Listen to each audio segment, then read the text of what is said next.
안녕하세요. 오늘도 묵상하기에 위해 오신 여러분을 예수님의 이름으로 사랑하며 축복합니다. 13장 이후부터 예수님은요, 남겨질 제자들을 위해서 계속 말씀해 주고 계십니다. 오늘은 어떤 말씀을 주실까 또 기대하면서 제가 기도로 시작하겠습니다. 사랑의 하나님, 오늘도 저희가 함께 묵상을 시작합니다. 말씀을 들을 때, 묵상할 때 우리의 힘이 아니라 성령님이 주시는 조명과 지혜로 말씀을 잘 깨닫게 도와주시고 삶으로 살아낼 때도 성령님 주신 힘으로 살아낼 수 있도록 도와주세요. 감사하신 예수님 이름으로 기도드렸습니다. 아멘. 네, 오늘은 주님이 떠난 자리에라는 제목으로 요한복음 16장 1절에서 15절까지 말씀 함께 묵상하겠습니다. 저희가 3번 말씀을 듣죠. 제일 먼저 세 번역으로 말씀 듣겠습니다. 내가 너희에게 이 말을 한 것은 너희를 넘어지지 않게 하려는 것이다. 사람들이 너희를 회당에서 내쫓을 것이다. 그리고 너희를 죽이는 사람마다 자기네가 하는 그러한 일이 하나님을 섬기는 일이라고 생각할 때가 올 것이다. 그들은 아버지도 나도 알지 못함으로 그런 일들을 할 것이다. 내가 너희에게 이 말을 하여 두는 것은 그들이 그러한 일들을 행하는 때가 올 때에 너희로 하여금 내가 너희에게 말한 사실을 다시 생각나게 하려는 것이다. 또 내가 이 말을 처음에 하지 않은 것은 내가 너희와 함께 있었기 때문이다.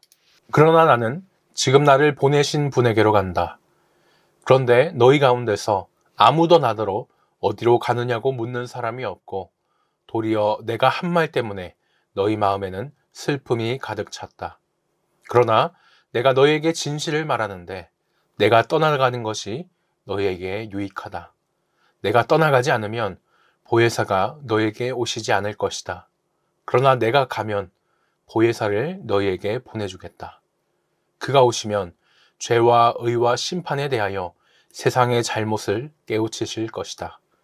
죄에 대하여 깨우친다고 함은 세상 사람들이 나를 믿지 않기 때문이요. 의에 대하여 깨우친다고 함은 내가 아버지께로 가고 너희가 나를 더 이상 못 볼 것이기 때문이요. 심판에 대하여 깨우친다고 함은 이 세상의 통치자가 심판을 받았기 때문이다. 아직도 내가 너희에게 할 말이 많으나 너희가 지금은 감당하지 못한다. 그러나 그분 곧 진리의 영이 오시면 그가 너희를 모든 진리 가운데로 인도하실 것이다. 그는 자기 마음대로 말씀하지 않으시고 듣는 것만 일러주실 것이요 앞으로 올 일들을 너희에게 알려주실 것이다. 또 그는 나를 영광되게 하실 것이다. 그가 나의 것을 받아서 너희에게 알려주실 것이기 때문이다. 아버지께서 가지신 것은 다 나의 것이다. 그렇기 때문에 내가 성령이 나의 것을 받아서 너희에게 알려주실 것이라고 말한 것이다. 아멘. 다음으로 쉬운 성경입니다.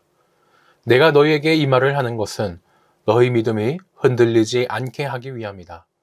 사람들이 너희를 회당에서 쫓아낼 것이다. 그뿐만 아니라 너희를 죽이는 사람마다 자기가 하나님을 섬기고 있다고 생각할 때가 올 것이다. 그들은 아버지나 나를 알지 못하기 때문에 이런 일을 행할 것이다. 내가 지금 너희에게 이 말을 하는 것은 그때가 되면 너희로 하여금 내가 너희에게 일러준 말을 생각나게 하려는 것이다. 내가 처음부터 너희에게 이 말을 하지 않은 것은 지금까지 내가 너희와 함께 있었기 때문이다. 이제 나는 나를 보내신 분에게로 간다. 그러나 너희 중에서 나에게 어디로 가십니까? 라고 묻는 사람이 없다. 하지만 내가 이런 말을 함으로 너희 마음에는 슬픔이 가득하다. 내가 너희에게 진리를 말하겠다. 내가 떠나가는 것이 너희에게 유익하다. 내가 가지 않으면 보혜사가 너희에게 오시지 않을 것이다. 내가 가면 보혜사를 너희에게 보낼 것이다. 보혜사가 오시면 그분은 죄에 대하여, 의에 대하여, 심판에 대하여 세상이 잘못 생각한 것들을 책망하실 것이다. 그분은 사람들이 나를 믿지 않은 것이 바로 죄라는 것을 말해주실 것이며 내가 아버지께로 감으로써 너희가 더 이상 나를 보지 못하는 것이 하나님의 의라는 것을 알려주실 것이다. 이 세상 통치자가 이미 심판을 받았다는 것이 심판에 관하여 그분이 책망하실 내용이다. 내게는 아직 너희에게 할 말이 많이 있지만 지금은 너희가 그 말을 도저히 이해할 수 없다. 그러나 진리의 성령이 오시면 그분이 너희를 모든 진리 가운데로 인도하실 것이다. 그분은 자기 마음대로 말씀하지 않으시고 그가 들은 것만을 말씀하시며 앞으로 될 일들을 너희에게 알려주실 것이다. 진리의 성령은 내 것을 가지고 너희에게 알려주심으로써 나를 영화롭게 하실 것이다. 아버지께 있는 것은 다 내 것이다. 그래서 내가 성령께서 내 것을 가지고 너희에게 알려주신다고 말한 것이다. 아멘. 마지막 메시지입니다. 내가 너희에게 이것들을 말한 것은 장차 있을 힘들 때를 대비하게 하려는 것이다. 사람들이 너희를 회당에서 내쫓을 것이다. 심지어 너희를 죽이는 자마다 자기가 하는 일이 하나님을 위한 것이라고 생각할 때가 올 것이다. 그들은 아버지를 제대로 알지 못하기 때문에 그 같은 일을 할 것이다. 내가 너희에게 이것들을 말한 것은 사람들이 너희를 비난할 때 일어날 일을 미리 알려주어서 너희로 그때를 대비하게 하려는 것이다. 내가 이것을 처음부터 말하지 않은 것은 내가 날마다 너희와 함께 있었기 때문이다. 그러나 이제 나는 나를 보내신 분께로 간다. 그런데도 너희 가운데 아무도 어디로 가십니까 하고 내게 묻는 사람이 없었다. 오히려 내 말이 길어질수록 너희는 더욱 슬픔에 잠겼다. 그래서 내가 다시 한번 진실을 말한다. 내가 떠나는 것이 너희에게 더 낫다. 내가 떠나지 않으면 친구이신 성령이 오시지 않을 것이다. 그러나 내가 가면 그분을 너희에게 보내주겠다. 그분이 오셔서 죄와 의와 심판에 대해 하나님을 모르는 세상의 관점이 잘못되었다는 것을 드러내실 것이다.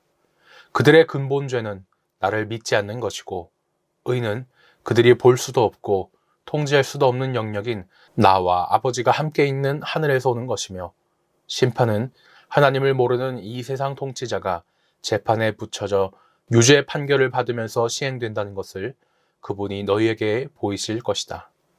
내가 너희에게 할 말이 아직 많지만 너희가 지금은 다 감당하지 못한다. 그러나 친구이신 진리의 성령이 오시면 그분이 너희 손을 잡고 모든 진리 가운데로 인도하실 것이다. 그분은 자신에게 이목을 끌지 않으면서 장차 일어날 일과 내가 행하고 말한 모든 것의 의미를 너희에게 알려주실 것이다. 그분은 나를 영화롭게 하실 것이다. 그분이 나에게서 받은 것을 너희에게 전해줄 것이기 때문이다. 아버지께서 가지고 계신 모든 것이 또한 내 것이다. 그래서 내가 성령이 나에게서 받은 것을 너희에게 전해주실 것이다 라고 말한 것이다. 아멘. 네, 지금까지 저희가 3번 말씀을 들었습니다. 여러분께서는 기도에도 응답이 없는 것 같고 하나님이 침묵하시는 것 같다고 느낀 적이 있으십니까? 누구나 갑자기 내 삶에 고난이 닥치거나 기도가 막히는 것 같을 때가 있습니다. 하지만 그럴 때마다요, 무응답조차 응답이다, 이 사실을 기억하시면 좋겠습니다. 그 텅 빈 시간이요, 하나님이 우리를 내버리신 시간이 아니죠. 우리 눈에 보이는 그런 껍데기들을, 세상의 그런 조건이나 이런 것들을 다 내려놓고 하나님만 붙들게 하려는 초대와도 같기 때문입니다. 큰 1번입니다. 1절에서 4절까지를 보니 예수님은 제자들이 실족하지 않기를 바라십니다. 예수님이 제자들에게 다가올 박해를 미리 말씀하신 목적은 무엇입니까? 1절을 보니 제자들이 믿음에서 넘어지지 않도록 하기 위해서였습니다. 예수님은요, 지금껏 여러 번 제자들에게 자신이 메시아로서 고난받으실 것을 말씀하셨습니다. 하지만 제자들은 그 말을 제대로 이해하지 못했죠. 예수님은요, 이런 제자들을 남겨두고 떠나셔야 하기 때문에 걱정이 됩니다. 제자들 입장에서는 예수님이 갑자기 돌아가신 것으로 보이기 때문이죠. 당황해서 허둥대고 믿음이 흔들릴 게 분명합니다. 그래서 예수님은요, 이를 다 아시고 제자들이 곧 마주할 고난을 미리 말씀해 주십니다. 제자들이 시련 앞에서 깜짝 놀라서 그 믿음을 저버리지 말라고 세심하게 배려해 주고 계신 거죠. 오늘 말씀에서 실족이라는 말이 나옵니다. 이 말은 우리말로 보면 실수로 발을 헛디디는 이런 느낌으로만 생각을 하지만요, 원어로 보면 달라요. 걸림돌에 걸려서 넘어져서 믿음에서 벗어나거나 죄에 빠지는 것을 뜻합니다. 구약의 이스라엘 백성들이 이렇게 많이 걸림돌에 넘어졌죠. 하나님이 애굽에서 꺼내서 구원해 주셨지만 그 고마운 은혜를 잊고 광야에서 일어나는 그 잠깐의 시험 앞에서 막 하나님을 원망하면서 막 그렇게 넘어졌었습니다. 박해와 고난 그 자체보다 참 더 무서운 게 바로 의심이거든요. 밖에서 오는 공격보다 안에서부터 스스로 무너지는 이게 더 위험하죠. 믿음도 그렇습니다. 하나님이 살아계시다면서 하나님만이 참된 신이라고 하면서 왜 나에게 이런 일이 생기는 거야? 이런 의심에 빠져서 신앙의 뿌리가 흔들리면 그것만큼 마귀가 또 좋아하는 게 없죠. 그래서 주님은 앞으로 일어날 고난들이 어쩌다 일어난 사고가 아니고 이미 하나님의 큰 계획 안에 있고 반드시 겪어야 되는 일이라고 그렇게 알려주십니다. 완전한 의인이신 예수님도 이 땅에서 고난을 받으셨다면 우리는 고난이 실패의 결과가 아닌 것을 알죠. 고난은 그 시간을 통해서 하나님을 더 붙잡으면서 하나님과 가까워지고 또 부활과 승리를 위해 반드시 거쳐야 되는 과정 중 하나라는 것을 알게 됩니다. 2번입니다. 사람들이 제자들을 박해하는 근본적인 원인은 무엇입니까? 3절을 보니 사람들이 하나님 아버지와 예수님을 알지 못하기 때문이었습니다. 제자들이 겪게 될 박해 중에 가장 당황스러운 점이 있습니다. 바로 제자를 괴롭히는 사람들이 자신들이 막 양심의 가책을 받는 게 아니고요. 오히려 난 하나님을 위해 더 잘하고 있어. 옳은 일을 하고 있어. 라고 굳게 믿고 있다는 사실이에요. 바울이 되기 전에 사울이 딱 이랬죠. 당시 유대인들에게 출교는요. 단순히 교회를 못 나오게 하는 수준이 아니었습니다. 모든 유대인은 유대 교인이죠. 그래서 사회, 경제, 문화 이런 모든 것들이 유대교 안에서 맺어졌습니다. 그런데 이 유대교에서 회당에서 쫓겨난다면 어떻게 되겠습니까? 지금 우리가 교회가 여기밖에 없어? 다른 교회 다니면 되지. 이런 수준이 아니죠. 그저 종교생활 못하게 되는 수준이 아니고 지금 우리로 치자면 국적 상실자나 탈옥범이 되는 것과도 같습니다. 내 명의로 핸드폰도 못 만들고 카드도 못 만들고 아파도 병원에도 못 가는 거죠. 일상생활이 전혀 안 되고요. 법의 보장을 받지 못하니까 심지어 살인을 당해도 살인자가 별 처벌을 받지 않습니다. 안 좋은 예라 죄송하지만 다소 이 실감이 나시죠. 그만큼 유대인에게 출교, 회당에서 쫓겨난다는 것은 정말 무섭고 누구나 겁을 내는 일이었습니다. 유대교 종교 지도자들은요, 자신들이 가지고 있는 이 기득권, 너 출교시킬 거야, 막 이렇게 협박할 수도 있는 그 힘으로 예수님을 믿고 따르던 사람들을 핍박합니다. 후에 실제로 예수님을 죽이고 제자들도 죽여버리죠.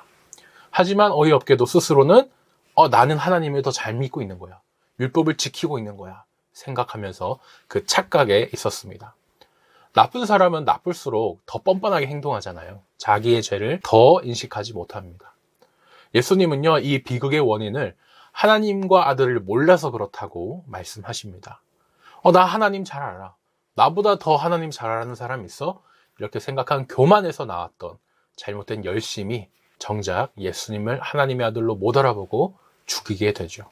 종교 지도자들은 자신들이 더 떳떳하게 나 신앙생활 잘하고 있어. 나 잘 믿고 있어. 생각하면서 제자들을 죽어 마땅한 죄인으로 몰아갑니다. 예수님은요, 나중에 제자들이 이 고난을 당할 것을 아시죠. 그렇기 때문에 오늘 말씀을 또 주시는 겁니다. 예수님은 이 억울한 일을 제자들이 당할 때 예수님이 우리가 당할 것이라고 얘기해 주셨던 일이 이거였구나. 저 사람들은 정말 하나님과 예수님을 몰라서 저렇다고 하셨는데 우린 알지. 우리가 진짜야. 이렇게 그때 해주신 말씀을 생각하면서 이해하면서 믿음을 계속 지켜나가길 원하셨습니다. 나눔 1번입니다. 누구나 형통한 삶을 꿈꾸며 신앙생활을 시작합니다. 그러나 실상은 예수님과 같이 고난을 받아야 되고 예수님 때문에 손해를 입거나 억울한 상황에도 참아야 될 때가 많죠. 내가 이렇게까지 믿어야 되나 싶었을 때 뜻밖의 고난으로 주님을 원망하거나 믿음이 흔들린 적이 있다면 언제였나 생각해 보시면 좋겠습니다. 큰 2번입니다. 5절에서 15절까지를 보니 보혜사 성령님이 오셔서 제자들에게 할 일을 알려주십니다. 예수님이 떠나시는 것이 제자들에게 유익인 까닭은 무엇입니까? 7절을 보니 예수님이 떠나가시지 않으면 보혜사이신 성령님이 제자들에게 오시지 않기 때문이었습니다. 누군가를 떠나보낸다는 것은요, 참으로 마음이 아픈 일입니다. 하물며 다시는 못 만날 걸 안다면 더 슬프겠죠. 제자들도 예수님이 떠난다고 계속 말씀하셨는데 그 말씀을 듣고 그때마다 참 슬퍼합니다. 예수님은 어떤 반응을 보이실까요? 그래, 나도 너무 슬퍼, 이렇게 말씀하실 법하지만 예수님은 오히려 더 큰 위로를 주십니다. 어떻게 위로를 해주시냐? 바로 자신이 떠나는 것이 오히려 제자들에게 큰 유익이 된다는 거예요. 왜 그러실까요? 예수님은요, 이 땅에 사람의 몸을 입고 오셨습니다. 우리와 같이 낮아지셔서 함께 먹고 주무시다가 결국 우리를 위해 십자가에서 돌아가 주셨죠. 제자들이 예수님과 함께 지냈던 그 지난 시간들은요, 참 너무나 행복한 시간이었습니다. 그러나 이제 예수님은요, 여기서 멈추실 수 없어요. 하나님의 뜻을 십자가에 돌아가심으로 이루셔서 복음이 더 많은 사람에게 더 먼 땅 끝까지 퍼지길 바라십니다. 예수님은요, 지금까지는 몸의 한계로 한 번에 한 곳에만 계실 수 있었습니다. 갈릴리에 계셨으면 갈릴리에 계시고, 유대에 계시려면 유대에만 계시고, 그렇게 계실 수밖에 없었죠. 많은 사역으로 피곤해서 뱃머리에 주무시기도 하셨습니다. 다 몸의 한계 때문이었죠. 하지만 이제요, 이 몸의 한계를 벗어내실 것입니다. 예수님께서는 떠나시지만 대신 성령님을 보내주셔서 성령님으로 제자들과 언제 어디서나 영원히 함께 해두실 것입니다. 떠나는 것은 너무나 슬픈 일이죠. 그러나 지금 몸을 입은 예수님이 떠나셔야만 시고 공간을 초월해 영으로 제자들과 언제 어디서나 함께 해주실 수 있어요. 텅 빈 그 자리가 너무나 슬프고 크게 느껴지지만 그건 우리 사람의 좁은 눈으로 볼 때 그런 것이죠. 하나님의 크고 그 선한 계획 속에서는 그 과정이 있어야만, 텅 빈 시간이 있어야만 더 크고 좋은 결과가 만들어집니다. 지금도 예수님은 보혜사 성령님으로 우리와 함께 해주고 계십니다. 2번입니다. 성령님은 무엇에 대하여 세상을 책망하십니까? 8절을 보니 세상을 죄, 의, 심판에 대하여 책망하십니다. 우리말로 책망하다 이러면은 무슨 사극에 나온 것처럼 내 이놈 막 이런 꼬집는 느낌이 나죠. 하지만 원어로 보면요, 이 말은 숨겨진 진실을 밝히 드러내서 뭐가 잘못됐는지 확실히 증명하는 그런 뜻이 있습니다. 그러면 성령님께서는 나중에 어떤 세상의 잘못을 드러내 주실까요? 그게 세 가지를 드러내 주십니다. 첫 번째로 하나님의 아들 예수님을 믿지 않은 게 가장 무서운 죄였다는 것을 깨닫게 하십니다. 두 번째로는 세상이 예수님을 죄인이라면서 죽었지만 하나님이 예수님을 다시 살려주시죠. 죄가 없으심을 증명해 주셨습니다. 이후에 예수님은 하늘에 오르사 하나님 오른편에 앉아 계시면서 하나님과 지금도 이 세상을 다스리고 계시죠. 오직 예수님만이 참된 의다, 죄가 없으셨다, 그것을 명백하게 증명한 셈입니다. 마지막 세 번째로는요, 세상 권세를 쥐고 흔들던 사탄이 십자가 앞에서 이미 패배하고 또 심판을 받았음을 선포하게 하십니다. 정의하자면 사탄이 제멋대로 막 세상 위주로 짜맞춘 잘못된 가치관을 성령님이 제대로 돌려놓는 것이죠. 세상을 창조하신 분은 하나님이시기 때문에 그 창조하셨었던 원래의 하나님 뜻대로 모든 것이 회복이 되는 것입니다. 3번입니다. 진리이신 성령님이 제자들에게 말하고 나타내고 알리시는 것은 무엇입니까? 13절에서 15절까지를 보니 성령은 예수님께 들은 진리를 말하고 예수님의 영광을 나타내며 예수님의 것을 우리에게 알려주십니다. 예수님은요, 늘 스스로 말씀하시는 게 아니라 아버지가 알려주신 대로, 즉 하나님이 알려주신 대로 말씀한다고 하셨어요. 성부 하나님, 성자 예수님, 성령 하나님은 한 분이시기 때문에 성령님도 진리의 영으로서 스스로 말씀하시지 않습니다. 하나님 아버지와 예수님께 들은 것만을 우리에게 전달해 주시죠. 이단은요, 삼위일체 하나님을 거부하면서 예수님이 마저 못한 그 말씀과 사역을 특정 교주가 이루었다고 주장하긴 합니다. 저희가 아는 많은 그런 단체들이 그렇죠. 하지만 이러한 주장은 어떻습니까? 지극히 성경적이지 않은 억지 주장이다. 이것을 저희가 오늘 말씀을 통해 또 확인하게 됩니다. 오늘 성경에서 성령님은요, 장래일, 즉 다가올 일들을 알려주신다고 합니다. 이 다가올 일들은요, 점집에서 점치는 그런 일들이 아니죠. 사업이 어떻게 될까요? 뭐 학업이, 연애가, 뭐 우리의 미래가 당장 앞이 어떻게 될까요? 이런 게 아닙니다. 좁은 사람의 차원이 아니고 넓은 하나님의 차원에서 하나님의 나라가 어떻게 완성될 것인가, 하나님의 뜻이 어떻게 이루어질 것인가, 그 선하고 거룩한 계획을 깨닫게 하시는 겁니다. 또한 성령님은요, 예수님의 영광을 우리 삶에 알리시고 드러내십니다. 삼위일체 하나님께서 이렇게 완벽하게 하나가 되어서 우리를 구원하시죠. 성령님으로 인해서 우리는 태초의 세상을 창조하신 성부 하나님과 연결되고, 또 2000년 전에 나를 위해 돌아가신 성자 예수님과 연결됩니다. 성부 하나님, 성자 예수님, 성령 하나님, 이 모든 것이 또 성령 하나님께서 영이시기 때문에 가능한 일이겠습니다. 나눔 2번입니다. 제자들에게 주님의 빈자리는 공허가 아니라, 헛된 것이 아니라 성령으로 가득 채워지는 역전의 현장이 될 것입니다. 혹시 우리 삶에도요, 소중한 것을 잃었거나 소중한 것이 없어져서 텅 비어버린 상실의 공간이 있습니까? 성령님께서 그 공간을 어떠한 은혜로 채우시길 원하는지 생각해 보시면 좋겠습니다. 마지막 기도 제목입니다. 나의 삶에 있어서는 눈에 보이는 상황이 막막할지라도 제 안에 계신 성령님을 더 깊이 신뢰하면서 이 믿음의 길, 진리의 길을 걷게 해달라고 기도해 주시고, 우리 교회에 있어서는 화려한 겉모습, 프로그램에 매달리는 것이 아니라 성령님의 인도하심에 민감하게 반응하게 해달라고 기도해 주시면 좋겠습니다. 오늘 묵상은 여기까지입니다. 고난주간이 다가오는데요, 은혜롭게 잘 보내시다가 저희는 이번 주일 종려주일입니다. 종려주일날 함께 뵙겠습니다.